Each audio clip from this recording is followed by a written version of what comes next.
Chapter 107, A Mortal's Body, on par with the demon Jiao, the fairy slaying the dragon.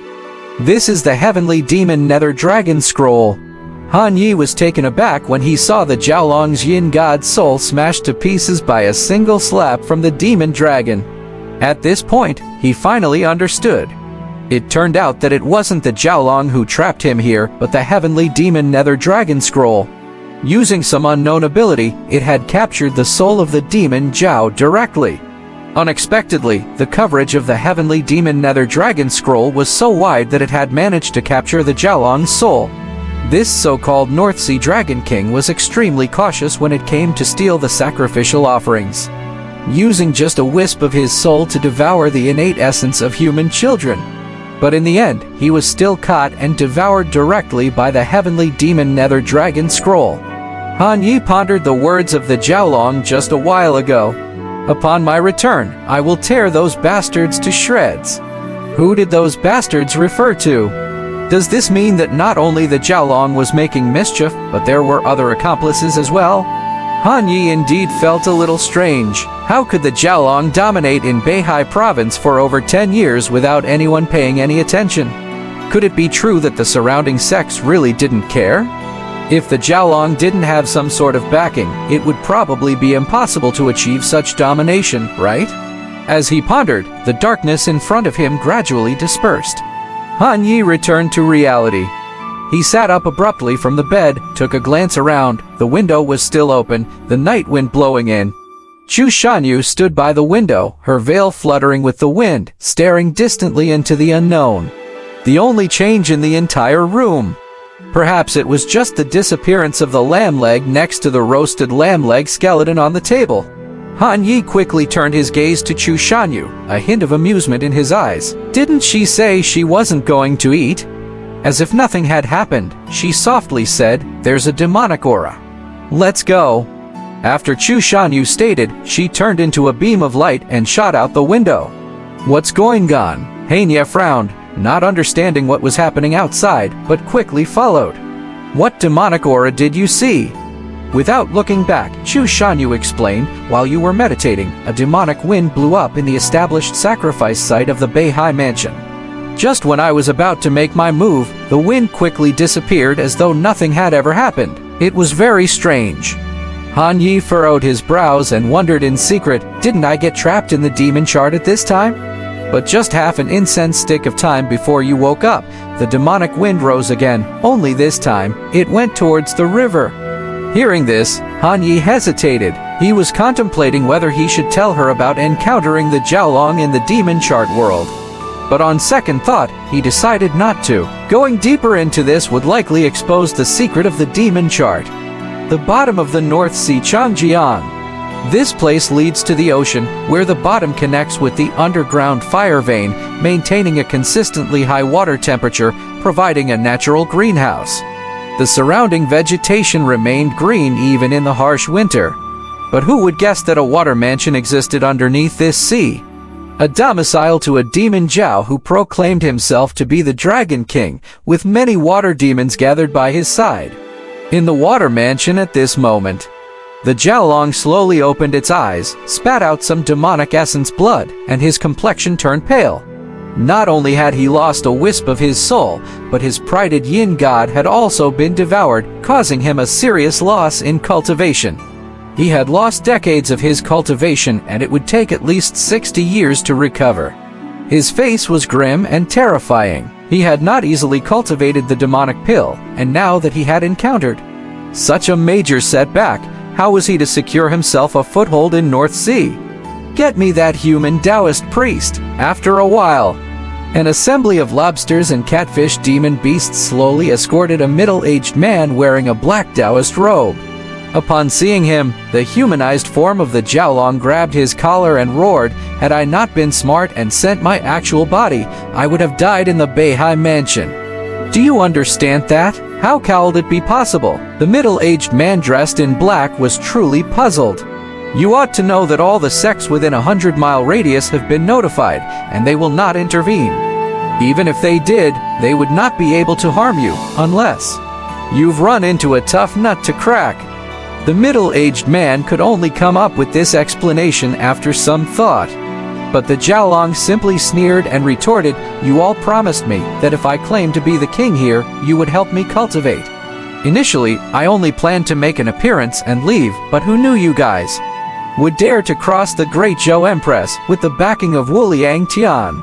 The middle-aged man in the black robe wiped off the dragon foam from his face, calmly stating, "What of Wuliang Tian? It's only a lineage of immortal Gate Dao that has produced an immortal emperor. How could it be compared to our sect? You can ignore the Wuliang immortal emperor, but I don't dare to." The middle-aged man gave a slight smile. "Rest assured, as long as you follow the instructions of our master and corrode the North Sea, causing changes in the Great Zhou, we won't treat you unfairly." It seemed the Jiaolong had grown weary of his empty promises and demanded, "What really is your goal? I really don't want to do this job anymore. Why must you always be against Wuliang Tian?" The middle-aged man appeared weak and helpless, not resisting but retaining a calm demeanor as has stated, "Dragon King, are you sure you want to consider this? With our master's vast divine abilities, no one in the North Sea would dare lay a finger on you." He saw through the Jiaolong's intentions of reaping all the benefits and making a clean escape. In the past, there had been demon kings who tried to renege upon their promises, but most of them ended in a terrible demise. Boom! A loud sound echoed from outside the water mansion, causing the entire seabed to quake. Then came a barrage of thunder and agonized screams of other demon beasts. "Look! Look!" The Jiaolong pointed towards the commotion outside the water mansion in terror and demanded an explanation. The middle-aged man in dark robes crunched numbers in his hand and squinted, expressing confusion. Strange, the heaven bypassed this and earth looked away. Could this really be the work of those in Wuliang Tian targeting us? Quickly, think of a solution. Don't panic, let me see who exactly is behind this. The moment the man in dark robes crossed the gate of the water mansion, a voice sounded, causing his eardrums to ring. "Evil spirit, taste my thunder spell." As Han Yi executed the divine skill of the 3,000 thunder seals, magic power flowed in his palm. Casting palm thunder was as easy for him as eating and drinking, nonchalantly discarding them. Intricate thunder inscriptions were etched in his palm. With a single strike, he redirected its trajectory, releasing dozens of thunderbolts towards the mansion entrance. Streaks of lightning fell on the water demons like raindrops. Their blood splattered all over, tinging the entire seabed red. "Damned human race!" the Jiaolong bellowed angrily as it transformed back into its original form. With a roar, its body swelled by over 30 feet, its dragon mouth snapping at Han Yi. The strongest attribute of the demon race is not its divine power, but its ferocious physical strength. Against the rampaging Jiaolong, Han Yi kept evading and didn't fight back immediately. This seabed was the home ground of the Jiaolong. Its water escape technique was like a fish in water, making it difficult for him to exhibit his physical strength. Though he deployed the breath-holding technique, allowing him to move freely underwater, the surrounding buoyancy still affected him. Han Yi pulled out the profound thunder blade with his left hand and the spiritual sword candle flame with his right. The weapon master attribute allowed him to wield different weapons without facing any hindrance. Purple and red lights suddenly flared up. On his left, his continuous use of thunder magic persisted, while on the right, the majestic Karma Lotus True Fire attached itself to the blade of the candle flame. With man against dragon, they pursued each other in the water. Even a casual sword wave or slash from Han Yi would stir the entire seabed, causing numerous cracks to form on the seabed floor. This beast was a Jiaolong with 300 years of cultivation, equivalent to the Golden Core realm cultivators of the human race. Han Yi needed to use all his power to counter it, otherwise, he would be at a disadvantage. Feeling that he held the upper hand, the Jiaolong began to counterattack. Han Yi continued to feign weakness and dashed towards the sea surface. The night sky was covered with a sky curtain, a bright moon hung in the air, and soft moonlight made the atmosphere incredibly serene. Whoosh! Aegean blue Jiaolong soared into the sky, causing endless waves. At the front of the dragon's mouth was a suave young man controlling his sword, remaining calm and collected. Such a scene bore an indescribable beauty. The young man defensively swung his thunder knife, and his blood surged, igniting a red fire gang on his left arm. The thunder knife plunged directly into the reverse scale of the Jiaolong. As it tried to penetrate further, a strong force resonated back, attempting to send Han Yi flying. The dragon's body continuously shook. The profound thunder blade, after all, was just a medium-grade magical artifact, and was somewhat forceful when dealing with the 300-year-old Jiaolong. Clang! Hanya threw the profound thunder blade into the storage ring and fiercely dug his fingers into the gaps of the Jiaolong's scales, ready to grapple with the dragon's strength using his own body. Anyone who witnessed this would be utterly stunned. Both sides equally matched. Han Ye's body was covered in a golden glow. His unrivaled tyrant body dominated as the revolving waves ceaselessly pounded him. With just his tiny human body, he dragged the ferocious dragon body. Miss Chu, it's been drawn out. Han Yi pulled up the tail of the Jiaolong, flung it in a direction, and relayed his request with a telepathic message. At this moment, above the sea, a fairy-like lady in a white robe stood aloof in the air. It was Chu Shanyu, who had been waiting patiently for a while. Poisoning the people, the demon Jiaolong should be punished.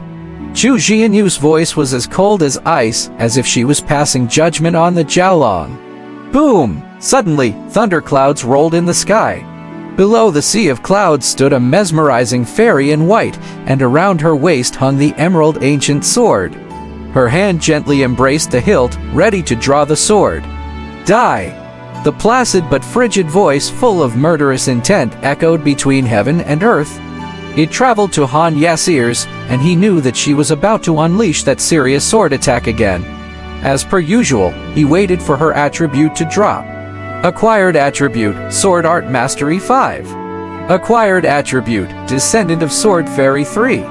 Right after he acquired these attributes, the sound of an awe-inspiring sword echoed through the heavens, followed by a fleeting blue light that passed over the shimmery moonlit sea surface. Only when Chu Shanyu wielded her sword did she showcase her true self. In the world at that moment, there was only her. It was a profound state of unity of man and sword. This was the pinnacle of swordsmanship that Han Yi had been tirelessly chasing. On spotting Chu Shanyu, the Jiaolong immediately became cautious, but when it saw a ray of light flashing above the sea surface, its eyes were filled with horror. As the Jiaolong's body was pierced by the imposing sword key, it immediately froze and went silent, as if its spirit had been extinguished. The dragon's head fell lifelessly, and Han Yi leaped up. With his bare hands, he dragged the colossal body of the demon Jiaolong out of the water and onto the shore, leaving behind deep trenches in the process. This scene was reminiscent of a tiny ant shaking a giant tree, but succeeding. Chu Shanyu sheathed her sword, and Han Yi heaved a sigh of relief. Clapping suddenly sounded from behind him, followed by a hearty "Ah, ha ha ha, very good, very good." So, it was not an immortal gate but me being overly concerned. A mere sect disciple dares to provoke the Taoist Empire.